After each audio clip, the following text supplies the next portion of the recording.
আল্লাহ মাফ করুক, আমাদের সমাজে এই বিষয় নিয়ে খুব বেশি বাড়াবাড়ি আছে। যারা পালন করেন তাদের মধ্যেও খুব বেশি বাড়াবাড়ি, আর যারা একেবারে অস্বীকার করেন তাদের মধ্যেও কিছু বাড়াবাড়ি পাওয়া যায়। এজন্য যারা পালন করেন তাদের মধ্যে বাড়াবাড়ি হলো যে মসজিদকে আলোকসজ্জা করা, পুরো রাত্রি মসজিদের মধ্যে জাগে ইবাদত বন্দেগী করা, সমষ্টিগত ভাবে করা, একেবারে এরপরে সমষ্টিগতভাবে কবর জিয়ারতের জন্য যাওয়া, এরপরে আগরবাতি জ্বালানো, এরপরে মোমবাতি জ্বালানো, আর যে মনে হয় লাইলাতুন নিসফি মিন শাবান এটা কোনো ঈদের রাত্রি, এমন আমেজ। বাংলাদেশে জান আল্লাহু আকবার, বড় বড় মসজিদকে আপনার সাজানো হয়, এমন ভাবে সাজানো হয় যেভাবে বিয়ের হলকে সাজানো হয়। অথচ এইগুলো রাসূল পাক সাল্লাল্লাহু আলাইহি ওয়াসাল্লামে করা তো দূরের কথা, কোন একটি দুর্বল হাদিসের মধ্যেও এই সমস্ত বিষয় নিয়ে রাসূল পাক সাল্লাল্লাহু আলাইহি ওয়াসাল্লামের কাছ থেকে কেউ কোনো কিছু বর্ণনা করে নাই। সম্মানিত দর্শকবৃন্দ, লাইলাতুন নিসফি মিন শাবান, এখানে মনে রাখবেন যে হাদিসের মধ্যে ওই রাত্রিটাকে শুধু বলা হয়েছে লাইলাতুন নিসফি মিন শাবান। এই যে লাইলাতুল বরাত বলা হয় বা আমাদের আঞ্চলিক ভাষায় শবে বরাত বলা হয়, এই সমস্ত কোনো নাম হাদিসের মধ্যে নাই। শবে বরাত এটা ফার্সি শব্দ, আর এটা বুঝতে একেবারে সহজ যে আমাদের শরীয়ত কোরআন বলেন, হাদিস বলেন আর ফিকহ বলেন কোন ভাষায়? আরবি ভাষায়। আরবি ভাষার মধ্যে তো ফার্সি শব্দ ঢুকতে পারে না। এখন এটাকে শবে বরাত বলা আর লাইলাতুল বরাত বলা, এইটা কোনো হাদিসের পরিভাষা নয়। একটা হাদিসের মধ্যেও এই রাত্রিকে লাইলাতুল বরাত বলা হয়নি। এটা মানুষের লোক মুখে এটা খুব প্রচলিত হয়ে গেছে, এই জন্য মানুষ বলে শবে বরাত বা লাইলাতুল বরাত, কেউ কেউ বলে ফেলে আরবিতে। হাদিসের মধ্যে, দুর্বল হাদিসের মধ্যে যে নামটা রাসূল পাক সাল্লাল্লাহু আলাইহি ওয়াসাল্লাম দিয়েছেন সেই নাম হলো লাইলাতুন নিসফি মিন শাবান। এই নামটা পাওয়া যায় হাদিসের কিতাবের মধ্যে, যাকে বলা হয় লাইলাতুন নিসফি মিন শাবান।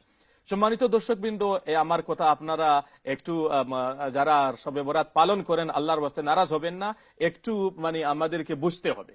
আর অনেক জিনিস যেগুলো আমরা কালচারগতভাবে আমরা শরীয়তের মধ্যে ঢুকিয়ে ফেলছি, আমাদেরকে সেগুলো অনুধাবন করতে হবে। কেননা আফটার অল আমরা কথা মানবো আল্লাহর, কথা মানবো আল্লাহর রসুলের, আর সেই কথাটা মানবো কিভাবে? যেভাবে সাহাবায়ে কেরামরা মেনেছেন। সাহাবায়ে কেরামরা হলেন সত্যের মাপকাঠি। সাহাবায়ে কেরামরা যেভাবে কোরআন বুঝেছেন, যেভাবে হাদিস বুঝেছেন, সেভাবেই আমাদেরকে বুঝতে হবে আর সেভাবেই চলতে হবে। এখানে একটা কথা আপনারা মনে রাখবেন যে লাইলাতুন নিসফি মিন শাবান সম্পর্কে একটিও সহিহ হাদিস নাই। বাস্তব যে জিনিসটা আপনারা এটা বুঝতে হবে যে লাইলাতুন নিসফি মিন শাবান সম্পর্কে সহি হাদিস বলতে হাদিসের পরিভাষায় যেটাকে সহি বলা হয়, একটি হাদিসও নাই। এরপরে হাদিসের পরিভাষায় যে হাদিসে হাসান বলা হয়, শুধুমাত্র একটি হাদিস পাওয়া যায়, এটা হাদিসে হাসান। লাইলাতুন নিসফি মিন শাবান আমরা আগে ইনশাআল্লাহ আলোচনা করব। লাইলাতুন নিসফি মিন শাবান সম্পর্কে যত হাজার হাজার হাদিস আছে, সমস্ত হাজার হাজার হাদিস তালাশ করলে পরে শুধুমাত্র একটি হাদিস পাওয়া যায়, যেই হাদিসটাকে হাদিসের পরিভাষায় বলা হয় হাদিসে হাসান। এরপরে লাইলাতুন নিসফি মিন শাবান সম্পর্কে যত হাদিস আছে সবটি হাদিস বিশেষভাবে দুর্বল, যেটাকে হাদিসের পরিভাষায় যায়িফ বলা হয়। আর না হয় অনেকগুলো হাদিস আছে এগুলা মওদু, হাদিসের পরিভাষায় যাকে মওদু বলা হয়, অর্থাৎ এগুলা ইংরেজিতে বলা হয় ফ্যাব্রিকেটেড, এগুলা মানুষের বানোয়াট, এগুলা বিশ্বনবী মুহাম্মদুর রাসূলুল্লাহ সাল্লাল্লাহু আলাইহি ওয়াসাল্লাম বলেননি। মানুষ বিভিন্ন কারণে এগুলো তৈয়ার করে ফেলছে, আর বিভিন্ন হাদিসের কিতাবের উদ্ধৃতি এসে গেছে। এর জন্য লাইলাতুন নিসফি মিন শাবান সম্পর্কে পরিষ্কার হয়ে গেল প্রথম কথা যে কোনো সহিহ হাদিস নাই। একটি মাত্র হাদিস পাওয়া যায় যেটা হাসান, হাদিসের পরিভাষায় যেটাকে হাসান বলা হয়। আর বাকি যেগুলো হাদিস পাওয়া যায় সংখ্যায় আপনার বেশ 10-12টা হাদিস হবে। এই হাদিসগুলো অধিকাংশ খুব বেশি দুর্বল, আর এর মধ্যে অধিকাংশ হাদিসগুলা মওদু, যেগুলা ফ্যাব্রিকেটেড, যেগুলা মানুষে বানিয়ে ফেলছে। রাসূল পাক সাল্লাল্লাহু আলাইহি ওয়াসাল্লাম এগুলো বলেননি, আর নির্ভরযোগ্য কোনো হাদিসের কিতাবের মধ্যে হাদিসগুলো আসেনি।